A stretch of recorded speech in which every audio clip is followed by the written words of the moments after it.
Dear Esther, I sometimes feel as if I've given birth to this island. Somewhere between the longitude and latitude, a split opened up, and it beached remotely here. No matter how hard I correlate, it remains a singularity, an alpha point in my life that refuses all hypothesis. I return each time leaving fresh markers that I hope, in the full glare of my hopelessness, will have blossomed into fresh insight in the interim.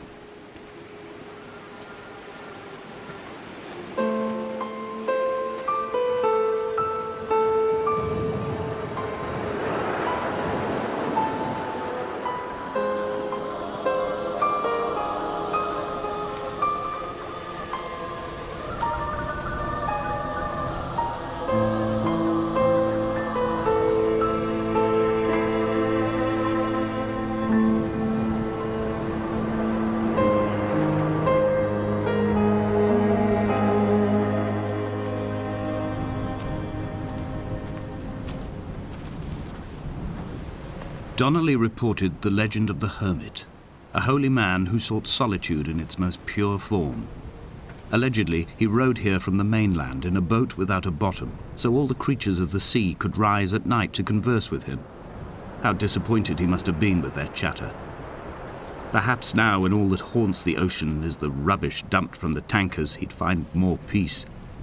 They say he threw his arms wide in a valley on the south side, and the cliff opened up to provide him shelter.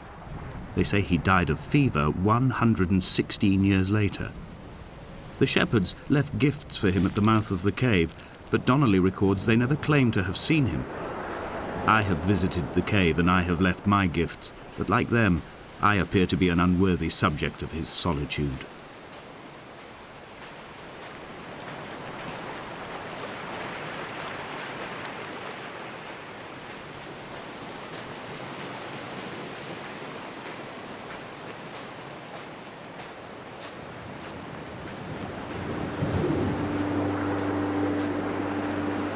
When you were born, your mother told me, a hush fell over the delivery room.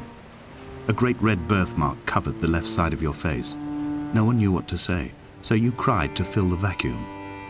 I always admired you for that you cried to fill whatever vacuum you found. I began to manufacture vacuums just to enable you to deploy your talent. The birthmark faded by the time you were 6 and had gone completely by the time we met, but your fascination with the empty and its cure remained.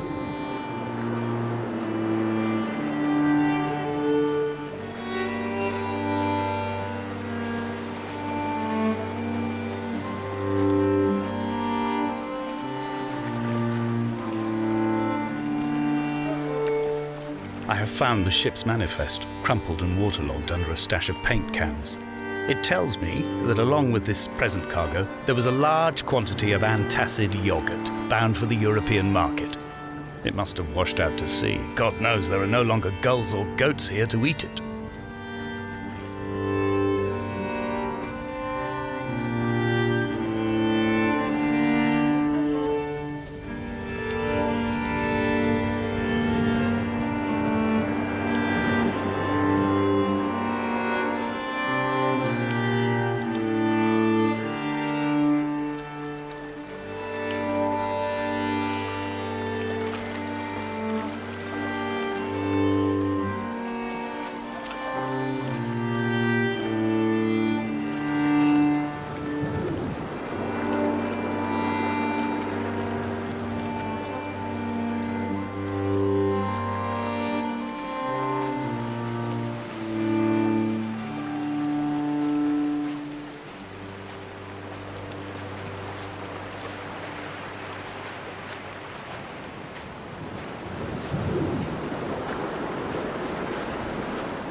The mount is clearly the focal point of this landscape. It almost appears so well placed as to be artificial. I find myself easily slipping into the delusional state of ascribing purpose, deliberate motive to everything here. Was this island formed during the moment of impact? When we were torn loose from our moorings and the seatbelts cut motorway lanes into our chests and shoulders, did it first break surface then?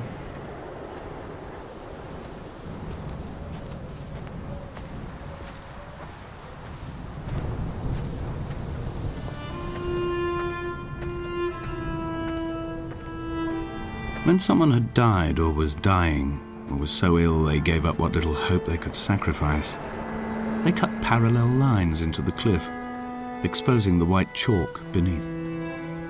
You could see them from the mainland or the fishing boats, and know to send aid or impose a cordon of protection, and wait a generation until whatever pestilence stalked the cliff paths died along with its hosts. My lines are just for this: to keep any would-be rescuers at bay. The infection is not simply of the flesh.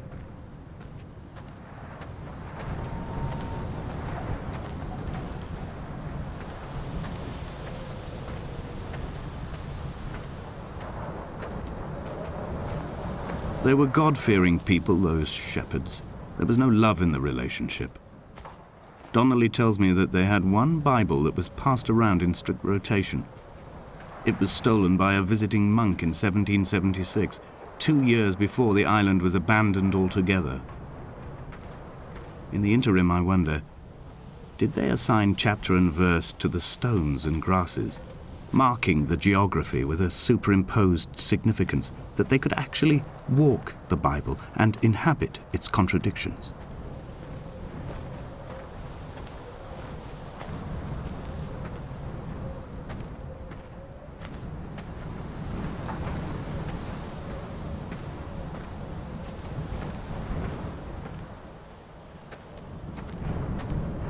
Dear Esther, I met Paul. I made my own little pilgrimage. My Damascus, a small semi-detached on the outskirts of Wolverhampton. We drank coffee in his kitchen and tried to connect to one another. Although he knew I hadn't come in search of an apology, reason or retribution, he still spiraled in panic, thrown high and lucid by his own dented bonnet. Responsibility had made him old. Like us, he'd already passed beyond any conceivable boundary of life.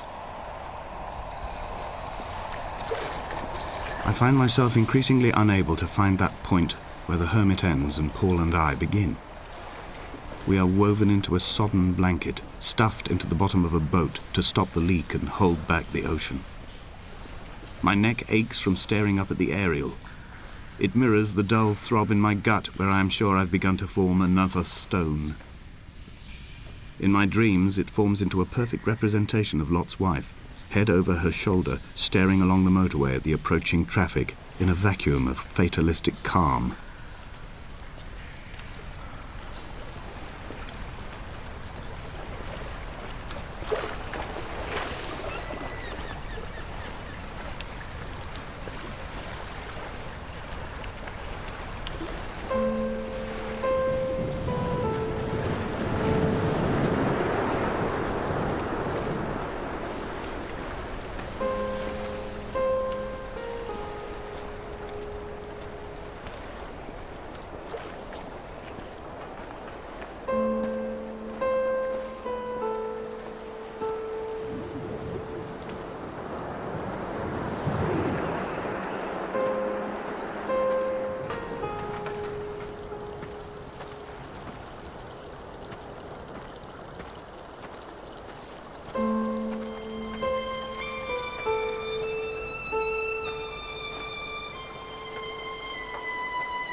I've become convinced I am not alone here, even though I'm equally sure it is simply a delusion brought upon by circumstance. I do not, for instance, remember where I found the candles, or why I took it upon myself to light such a strange pathway. Perhaps it is only for those who are bound to follow.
Dear Esther, I have now driven the stretch of the M5 between Exeter and Bristol over 21 times. But although I have all the reports and all the witnesses and have cross-referenced them within a millimetre using my Ordnance Survey maps, I simply cannot find the location. You'd think there would be marks to serve as some evidence. It's somewhere between the turn-off for Sanford and the welcome brake services. But although I can always see it in my rear-view mirror, I have as yet been unable to pull ashore.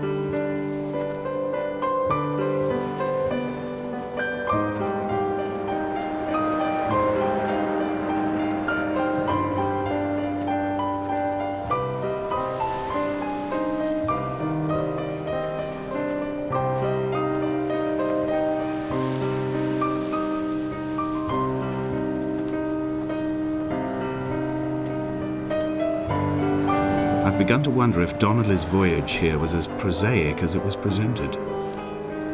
How disappointed not to have found the bones of the holy man. No wonder he hated the inhabitants so. To him they must have seemed like barnacles mindlessly clinging to a mercy seat. Why cling so hard to the rock? Because it is the only thing that stops us from sliding into the ocean, into oblivion.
There must be a hole in the bottom of the boat. How else could new hermits have arrived?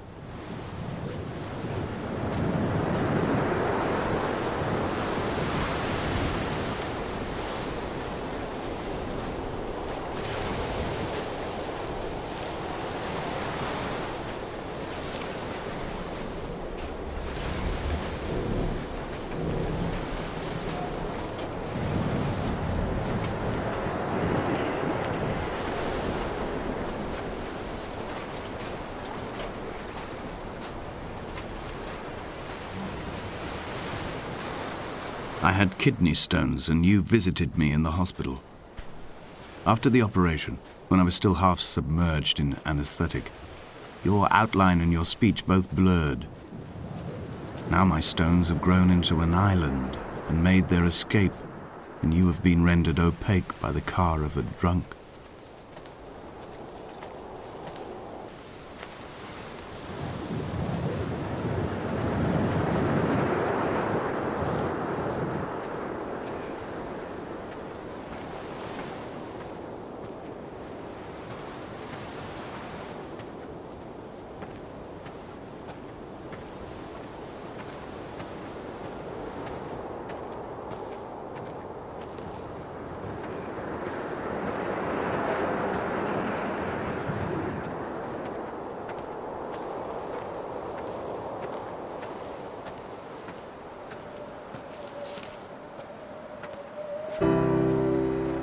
I've begun my ascent on the windless slope of the western side.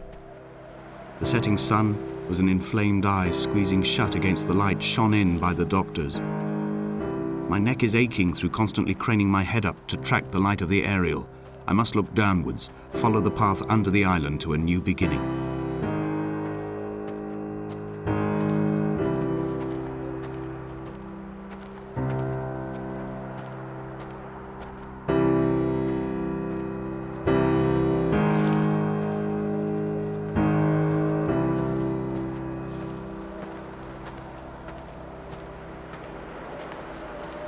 The bothy was constructed originally in the early 1700s. By then, shepherding had formalized into a career. The first habitual shepherd was a man called Jakobsen, from a lineage of migratory Scandinavians. He was not considered a man of breeding by the mainlanders. He came here every summer whilst building the bothy, hoping eventually that becoming a man of property would secure him a wife and a lineage. Donnelly records that it did not work. He caught some disease from his malcontented goats and died 2 years after completing it. There was no one to carve white lines into the cliff for him either.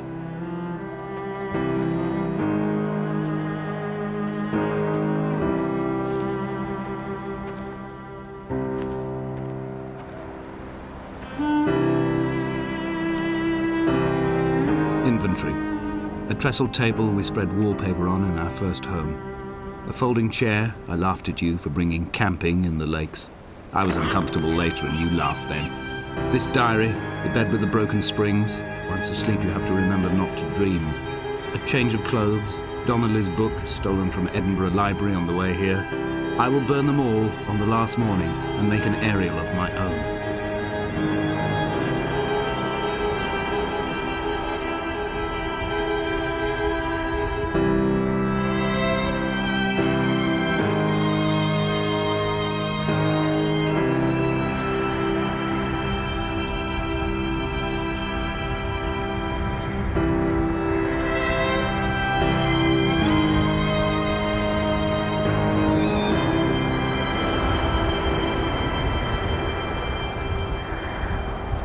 Jakobsen's ribcage, they told Donnelly, was deformed, the result of some birth defect or perhaps a traumatic injury as a child.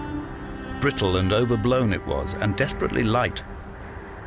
Perhaps it was this that finally did for him, unable to contain the shattering of his heart. In half-light, his skeleton a discarded prop, a false and calcified seabird.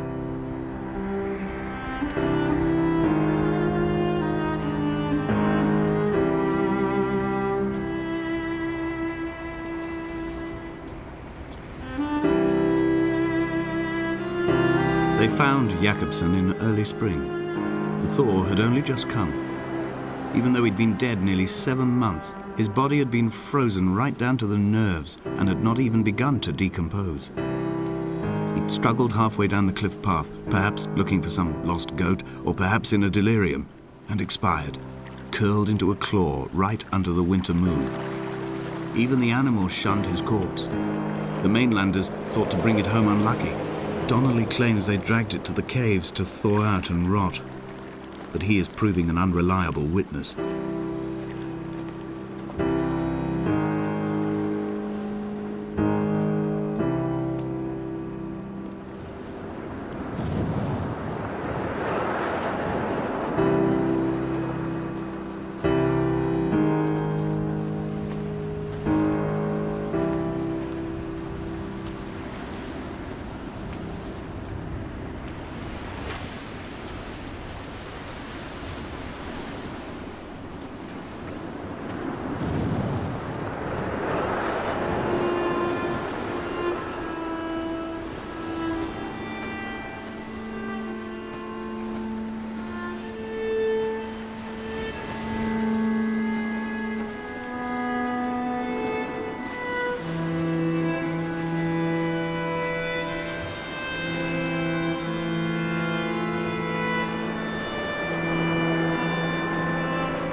Climbing down to the caves, I slipped and fell and have injured my leg. I think the femur is broken. It is clearly infected. The skin has turned a bright, tight pink, and the pain is crashing in on waves, winter tides against my shoreline, drowning out the ache of my stones. I struggled back to the bothy to rest, but it has become clear that there is only one way this is likely to end. The medical supplies I looted from the trawler have suddenly found their purpose. They will keep me lucid for my final ascent.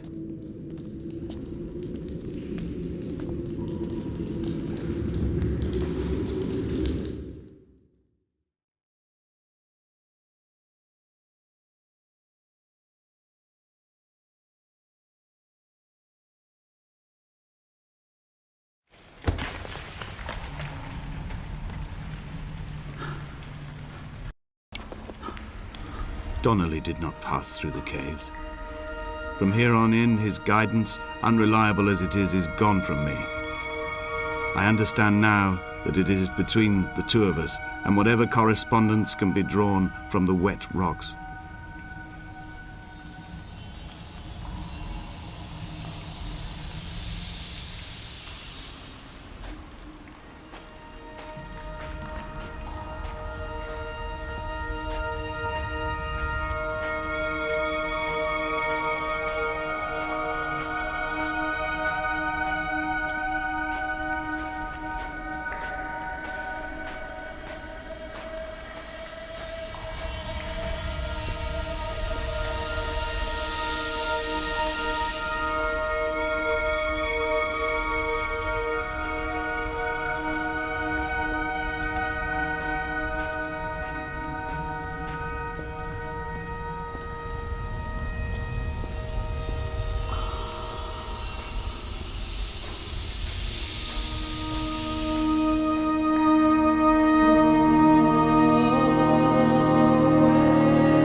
It was as if someone had taken the car and shaken it like a cocktail.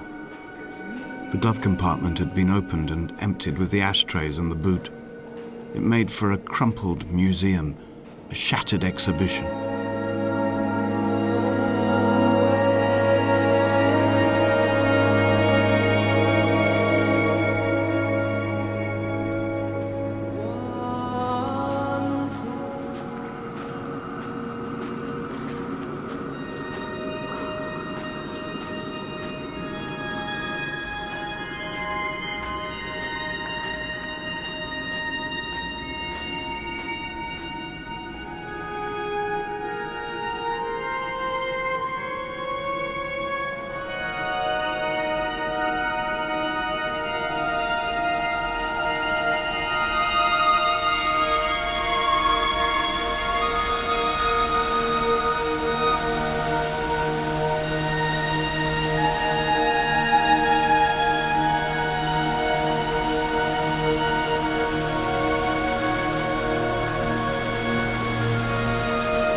In my final dream, I sat at peace with Jakobsen and watched the moon over the Sandford Junction. Goats grazed on the hard shoulder, the world gone to weed and redemption. He showed me his fever scars, and I mine, between each shoulder the nascency of flight.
I will hold the hand you offered to me, from the summit down to this well, into the dark waters where the small flowers creep for the sun.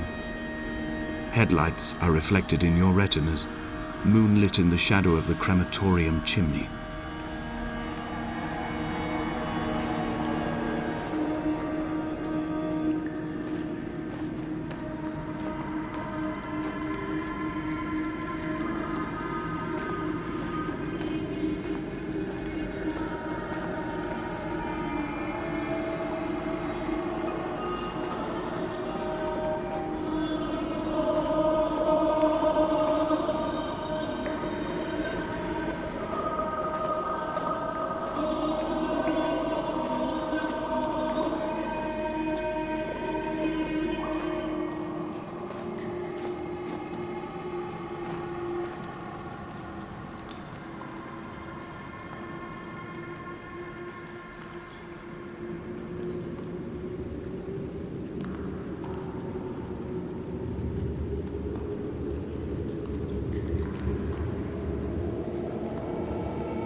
wish I could have known Donnelly in this place.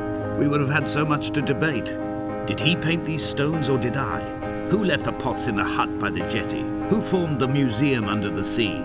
Who fell silently to his death into the frozen waters? Who erected this godforsaken aerial in the first place? Did this whole island rise to the surface of my stomach, forcing the gulls to take flight?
returned home with a pocket full of stolen ash. Half of it fell out of my coat and vanished into the car's upholstery, but the rest I carefully stowed away in a box I kept in a drawer by the side of my bed. It was never intended as a meaningful act, but over the years it became a kind of talisman. I'd sit still, quite still for hours, just holding the diminishing powder in my palm and noting its smoothness. In time, we will all be worn down into granules, washed into the sea and dispersed.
There were chemical diagrams on the mug he gave me coffee in, sticky at the handle where his hands shook. He worked for a pharmaceutical company with an office based on the outskirts of Wolverhampton. He'd been travelling back from a sales conference in Exeter, forming a strategic vision for the peddling of antacid yogurt to the European market. You could trace the connections with your finger, join the dots, and whole new compounds would be summoned into activity.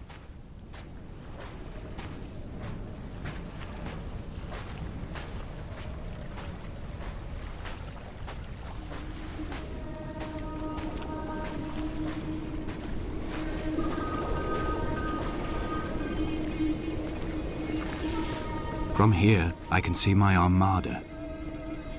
I collected all the letters I'd ever meant to send to you, if I'd have ever made it to the mainland, but had instead collected at the bottom of my rucksack, and I spread them out along the lost beach. Then I took each and every one, and I folded them into boats. I folded you into the creases, and then, as the sun was setting, I set the fleet to sail. Shattered into 21 pieces, I consigned you to the Atlantic, and I sat here until I'd watched all of you sink.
I will drag my leg behind me. I will drag it like a crumpled hatchback, tires blown and sparking across the dimming lights of my vision. I'm running out of painkillers and am following the flicker of the moon home. When Paul keeled over dead on the road to Damascus, they restarted his heart with the jump leads from a crumpled hatchback. It took 21 attempts to convince it to wake up.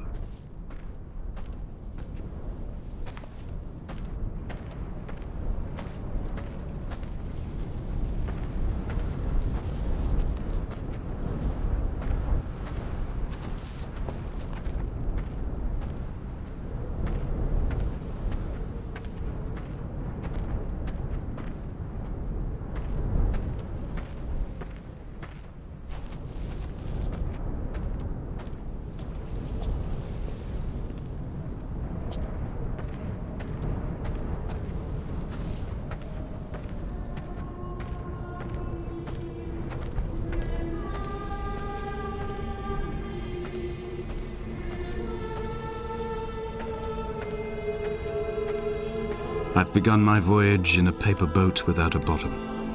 I will fly to the moon in it. I've been folded along a crease in time, a weakness in the sheet of life. Now you've settled on the opposite side of the paper to me. I can see your traces in the ink that soaks through the fiber, the pulped vegetation. When we become waterlogged and the cage disintegrates, we will intermingle. When this paper aeroplane leaves the cliff edge and carves parallel vapor trails in the dark, we will come together.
If only Donnelly had experienced this, he would have realized he was his own shoreline, as am I. Just as I am becoming this island, so he became his syphilis, retreating into the burning synapses, the stones, the infection.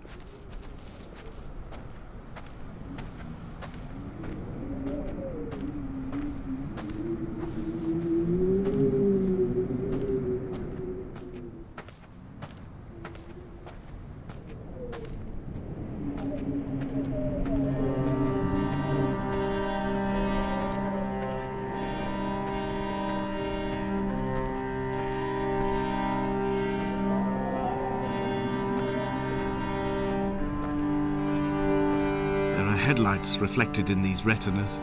Too long in the tunnels of my island without a bottom. The sea creatures have risen to the surface, but the gulls are not here to carry them back to their nests. I've become fixed, open and staring, an eye turned on itself. I've become an infected leg whose tracking lines form a perfect map of the junctions of the M5. I will take the exit at mid-thigh and plummet to my Esther.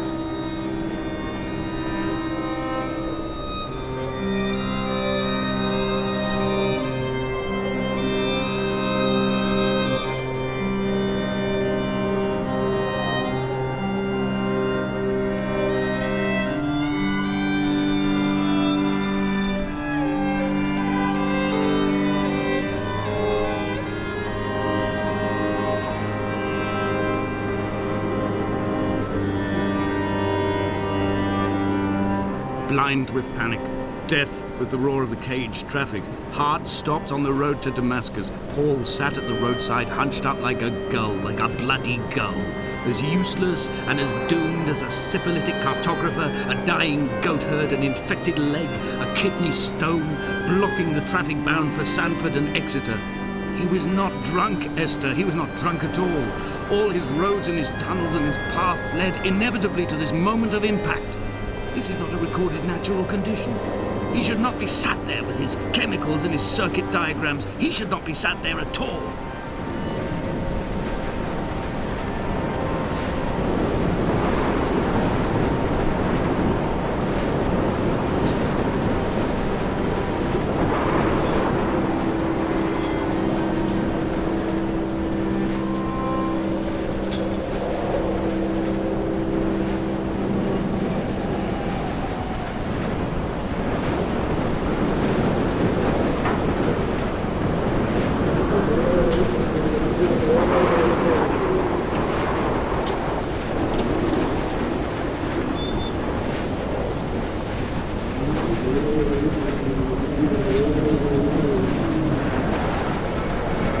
The Ariel. In my passing, I will send news to each and every star.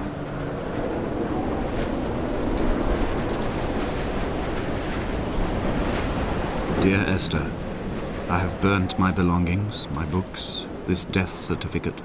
Mine will be written all across this island. Who was Jakobsen? Who remembers him? Donnelly has written of him, but who was Donnelly? Who remembers him? I have painted, carved, hewn, scored into this space all that I could draw from him. There will be another to these shores to remember me. I will rise from the ocean like an island without bottom, come together like a stone, become an Ariel, a beacon, that they will not forget you. We have always been drawn here. One day the gulls will return and nest in our bones and our history. I will look to my left and see Esther Donnelly flying beside me. I will look to my right and see Paul Jakobsen flying beside me.